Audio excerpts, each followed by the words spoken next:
Hello বন্ধুরা, good evening and welcome back to my channel Piu's music world. তো সবাই কেমন আছো? আশা করি ভালো আছো, আর আমিও ভালো আছি। আর আমার চ্যানেলে আরও একটা নতুন ভিডিওতে তোমাদের সবাইকে স্বাগত জানাই।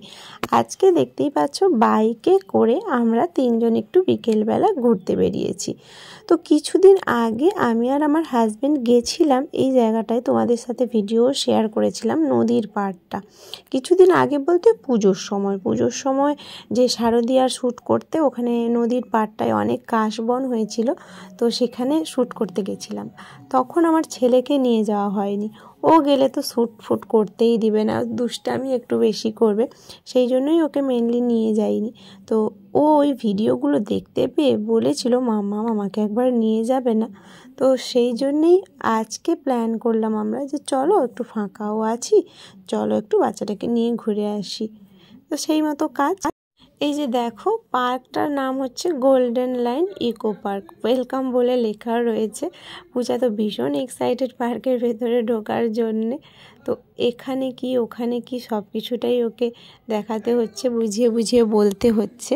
তো পার্কটার ভেতরে দেখো, যেরকম নর্মাল পার্কের যা যা থাকে এখানেও মোটামুটি সেইগুলোই রয়েছে। বাচ্চাদের আপ ডাউন, ওই পাশে রয়েছে স্লিপার্স, দোলনা, আর ওইদিকে বোধহয় একটু দূরের দিকে ওই যে দেখো পেছনের সাইডে ওই যে পাখির মতন যে গোল গোল ঘোরে যে রাউন্ডগুলো, সেগুলোও রয়েছে। আর ফুল লাগিয়েছে, আর শীতের সিজনে তো ফুলের ব্যাপারে কোনো কথাই হবে না। ফুলগুলো দেখতে জাস্ট অসাম লাগছে, সেই জন্য আমি শুধু ফুলেরও কিছু শট নিয়ে নিয়েছিলাম। দারুণভাবে সাজিয়েছে পার্কটাতে। শীতকালে এই ফুলের সৌন্দর্যগুলো দেখার জন্যই পার্কগুলোতে যেতে আরও বেশি বেশি করে মন টানে, তাই না বলো? তো পূজা আর পূজার পাপা ওইদিকে ওরা হচ্ছে রাইডগুলোতে এনজয় করছে, আর আমি এই সুযোগে এই পাশে একটু ভিডিও নিয়ে নিচ্ছি। কিছু শর্ট ভিডিও আমি করেছি, সেগুলো তোমরা আমার ইনস্টা আইডিতে, এফবি অ্যাকাউন্টে আর ইউটিউব শর্টসেও দেখতে পারো, ঠিক আছে? কেমন লাগলো সেগুলোও অবশ্যই তোমরা কমেন্ট করে জানিও। এখানে বেশ অনেকটা সময় আমরা কাটিয়েছি, কেননা পূজা তো বুঝতেই পারছো, ওর মেন আকর্ষণ তো রাইডগুলোই, কিছু করার নেই। ওর মনটা একদম আনন্দে ভর্তি করে দিতে হবে। তারপরে ও যখন রাইডগুলো করে করে ক্লান্ত হয়ে যায়, তখন আমরা নেক্সট অপশানে যাব, মানে ওই পাশে নদীর পাড়, নৌকো, এই সমস্ত। আর এখন শীতের সময় বলে দেখো, প্রচুর বাচ্চাও এসেছে ওদের ফ্যামিলির সাথে, সবাই যে যার মতন করে এনজয় করছে।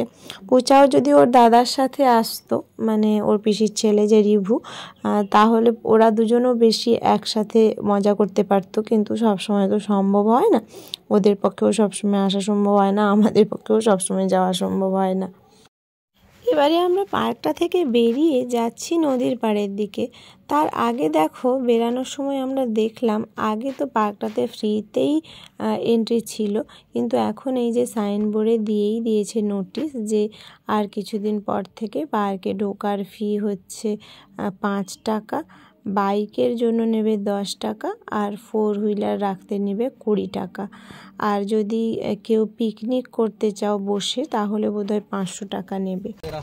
সেই আগের মতন, আগে এরকম মাঝখানে রাস্তা ছিল না, এবারে রাস্তাটা এরকম করেছে, আগের রাস্তাটা কিন্তু এদিক দিয়ে ঘুরে ছিল। পার্কটা একটু উঁচুতে অবস্থিত আর নদীটা একটু ডাউনে, সেটাই স্বাভাবিক। আর এখন যেহেতু শীতকাল, নদীর জল একেবারে মরে গেছে, এই জন্য ম্যাক্সিমাম জায়গাটাই দেখো বালিয়াড়ি। আমাদেরকে প্রায় 700 মিটারের উপরে রাস্তা হেঁটে হেঁটে আসতে হলো, তারপরে আমরা নদীর কাছে পৌঁছাতে পারলাম। আর নদীর কাছে পৌঁছেই তো পূজার দুষ্টুমি শুরু হয়ে গেছে। ও জলে নামবে, ও একটু স্নান করবে, ও পা ভিজাবে, এই সমস্ত শুরু করে দিয়েছে। তো ওকে অনেক কষ্টে বুঝিয়ে সুঝিয়ে বললাম যে ঠিক আছে, একটু নাম, বেশি নামিস না, বেশি নামলে এখন ঠান্ডা লেগে যাবে করে। এই যে দেখো, একবার করে পা ডুবাচ্ছে আর ছুটে ছুটে পালাচ্ছে, একবার করে পা ডুবাচ্ছে আর ছুটে ছুটে পালাচ্ছে। ওর সাথে আমিও একটু এনজয় করলাম, ভালো লাগলো। তো ওইদিকে ওর পাপা আমাদেরকে বকছিল যে এখন সন্ধে হয়ে গেছে, তোমরা আর বেশি জল ঘাটাঘাটি করো না, ঠান্ডা লেগে যাবে। ওইটা শুনে আমি পূজাকে একটু বুঝিয়ে বলতে ও আর বেশি জেদি করেনি। এরপরেই আমার একটু পা ভিজিয়েই আমার কোলে উঠে চলে এসছে। তো যাই হোক বন্ধুরা, আজকের মতন ভিডিওটা এখানেই শেষ করছি। সবাই খুব ভালো থেকো, সুস্থ থেকো, আর এভাবেই আমার চ্যানেলটা দেখতে থাকো। Good evening, tata.